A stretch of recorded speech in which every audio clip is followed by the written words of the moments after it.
Bonjour à tous, bienvenue sur Sensation. En décembre 2023, l'association départementale Gens du Voyage de l'Essonne a inauguré un nouveau tiers-lieu rural à la Forêt-le-Roi. Pour en parler avec nous, je suis aujourd'hui avec Sophie Daz, directrice du tiers-lieu La Forge et directrice départementale de l'ADGVE. Bonjour. Bonjour. Alors on va revenir dans quelques instants sur ce lieu donc nommé La Forge et situé entre Dourdan et Étampes. Avant cela, j'aimerais qu'on parle de l'association départementale Gens du Voyage de l'Essonne, donc l'ADGVE. Quels sont ses objectifs au quotidien ? L'association est une structure qui existe depuis plus de 50 ans sur le département et qui a été mise en place à l'époque vraiment par le sous-préfet de Palaiseau, avec des voyageurs, a été constituée comme ça, mais à cette initiative-là. Donc c'est d'abord une initiative politique pour une population qui se trouvait là et dont personne ne savait bien comment la gérer. Aujourd'hui, cette association, 50 ans plus tard, elle est agréée centre social. Donc depuis 1995, on est agréé par la CAF de l'Essonne centre social. On est aussi agréé par la préfecture pour l'élection de domicile. Donc on a 720 familles qui sont domiciliées chez nous.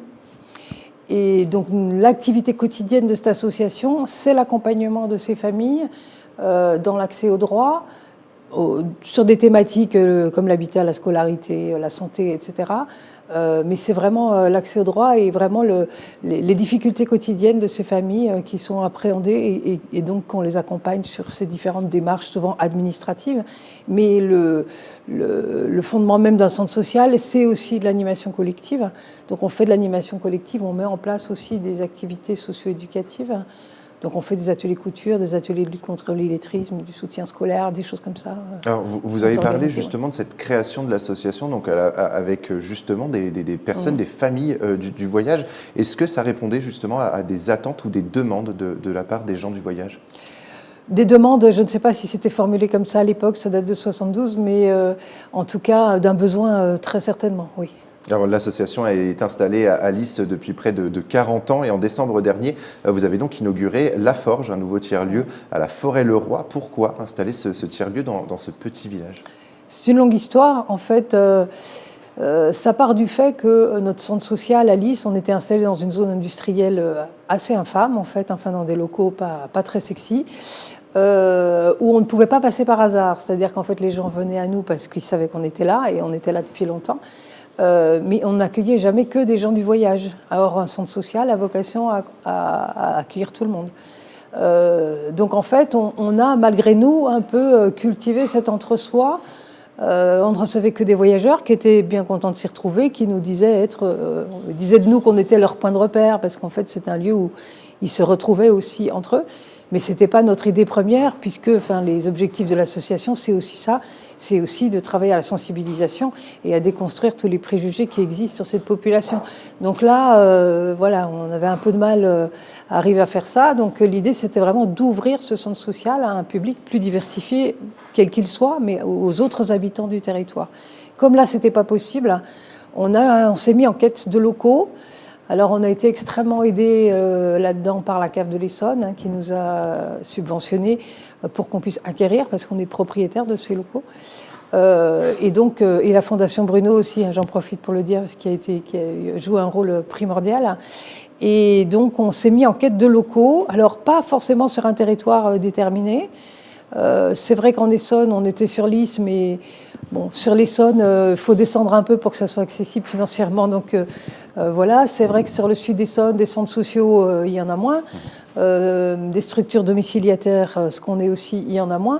Donc on s'est dit, ça a du sens d'aller dans le sud d'Essonne, de choisir un village, pas spécialement. En même temps, on aimait bien l'idée d'aller plutôt dans le rural, parce que c'est des lieux qui sont un peu désertés et qu'on allait peut-être nous pouvoir aussi faire revivre d'une autre manière les lieux, les villages. Alors justement, le tiers-lieu est installé dans un ancien corps de ferme et a notamment pour objectif de créer un lien entre les habitants du village et les gens du voyage. Et il est vrai que chaque jour, les gens du voyage sont nombreux à être évités par les citoyens, notamment à cause de certains stéréotypes et préjugés. Est-ce que votre objectif, c'est aussi de déconstruire ces préjugés ? Oui, c'est notre objectif premier. C'est la première ligne dans nos statuts. C'est vraiment ça, faire reconnaître cette population et la faire reconnaître comme habitante du territoire. Comment est-ce que vous allez faire justement pour déconstruire ces préjugés, mais aussi créer ce lien entre les habitants et les familles du voyage ? Alors, l'idée déjà d'avoir ce lieu, ça c'est déjà fondamental, parce qu'en fait autour de ce lieu, il y a des habitants, il y a des voisins. Donc voilà, on est arrivé à la Forêt-le-Roi. On a eu une rencontre vraiment intéressante avec l'ancien propriétaire, hein, qui était ferronnier d'art et donc qui occupait ces lieux depuis plus de 30 ans aussi. Et donc c'est aussi pour ça qu'on a gardé le nom La Forge, parce que c'est comme ça que les habitants désignent ce lieu. Et donc on a voulu garder ça. Et puis La Forge pour nous c'était aussi, enfin voilà, symboliquement c'est le lieu où on fabrique quelque chose. Et bon, nous c'est le lien social qu'on fabrique principalement. Voilà.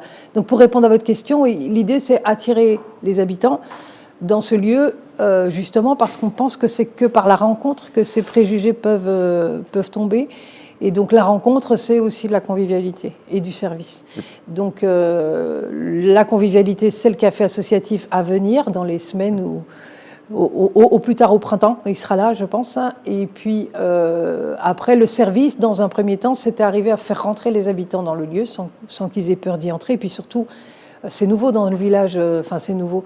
On sait qu'il se passe quelque chose là, mais bon, il faut oser passer la porte.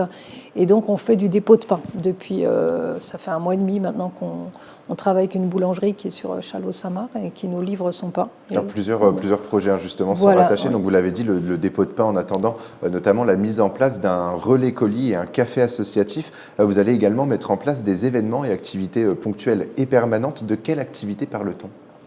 Alors en fait, le lieu permet un champ des possibles monumental. Aujourd'hui, on occupe 200 mètres carrés de l'ancienne maison de ce propriétaire et il y a 300 mètres carrés qui étaient son atelier.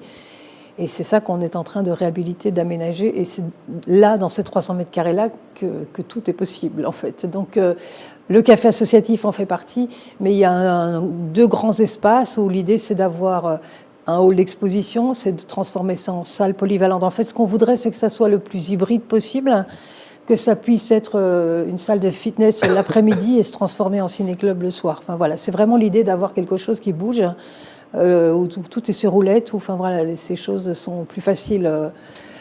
Donc c'est ça, cette idée de tiers-lieu, c'est aussi ça. C'est en fait, c'est peut-être aussi du coworking, c'est des espaces qu'on va pouvoir mettre à disposition d'autres structures qui fonctionnent un peu dans le même esprit que nous. Enfin, c'est faire venir d'autres personnes avec d'autres publics aussi pour toujours travailler ces croisements. Avec toujours cette idée justement de rassembler, de se faire rencontrer et finalement faire des gens du voyage et des habitants, des acteurs à part entière de la commune. Tout à fait, oui. Alors les gens du voyage ne vivent pas sur la commune, ils vivent aux alentours. Ils ont toujours, quand on était à Lys, ils sont jamais venus mettre leur caravane sur notre parking. Voilà, ils viennent nous voir. Mais ce sont des habitants de l'Essonne et qui ont un ancrage territorial très très fort sur l'Essonne, qui sont là depuis des décennies, bien avant nous, enfin en tout cas bien avant moi. Et du coup, voilà, c'est des habitants qui sont ignorés ou qui sont surtout mis de côté parce qu'on en a peur, parce qu'on les craint. Et la rencontre, je pense, peut permettre ça. On a eu des petites rencontres déjà. En fait, on a démarré avec un petit repas de Noël juste avant les vacances là, où il y a eu des premiers échanges qui nous ont, beaucoup réjouis. Justement, comment se sont passés ces premiers échanges ? Alors là, c'est 2 personnes âgées du village qui sont venues acheter le pain plusieurs fois, puis qu'on a incité à revenir, qui sont revenus dans le cadre de démarches dématérialisées, qui étaient embarrassés avec des démarches, et ça fait partie des choses qu'on fait. On a aussi un espace public numérique, donc ça fait partie de notre travail au quotidien avec les familles du voyage, mais avec tous ceux qui en ont besoin. Donc elles en avaient besoin. Et donc elles sont restées là pour le goûter de Noël. Il y avait des voyageurs qui étaient là, donc tout ça s'est passé autour d'une même table et de façon tout à fait informelle et conviviale, mais plein de choses sont passées, très certainement. Alors dans la dernière minute qui nous reste pour Actu Essonne, vous avez également indiqué que la Forge servira à lutter contre l'isolement social des voyageurs d'une part, mais également des personnes âgées vivant à la Forêt-le-Roi. Quels sont les objectifs de cette lutte contre l'isolement social ? C'est l'exemple que je viens de vous citer de ces 2 personnes. C'est vraiment des personnes qui ont besoin de parler, qui ont besoin de rencontrer d'autres personnes. Et ce lieu, j'espère, à terme, va vraiment permettre, j'espère que ce sera le réflexe de venir là pour taper la carte ou pour boire un café ou pour faire une démarche dématérialisée si c'est ça le besoin, ou un atelier couture ou que sais-je. En fait, tout est possible. Donc après, l'idée c'est qu'on aille vers les habitants aussi, recueillir ce besoin à eux et voir qu'est-ce qu'eux ont envie de mettre en place, de voir naître dans ce lieu. Mais mais le champ des possibles est vaste. Merci beaucoup Sophie Das d'avoir été avec nous sur Sensation. Donc je rappelle Merci que vous à êtes la directrice de la Forge située à la Forêt-le-Roi et directrice départementale de l'ADGVE. Pour plus d'informations, on peut se rendre sur le site adgve.com ou sur Facebook Association Gens du Voyage de l'Essonne. Et pour revoir ou réécouter cette émission, rendez-vous sur notre site, notre chaîne et notre application Radio Sensation.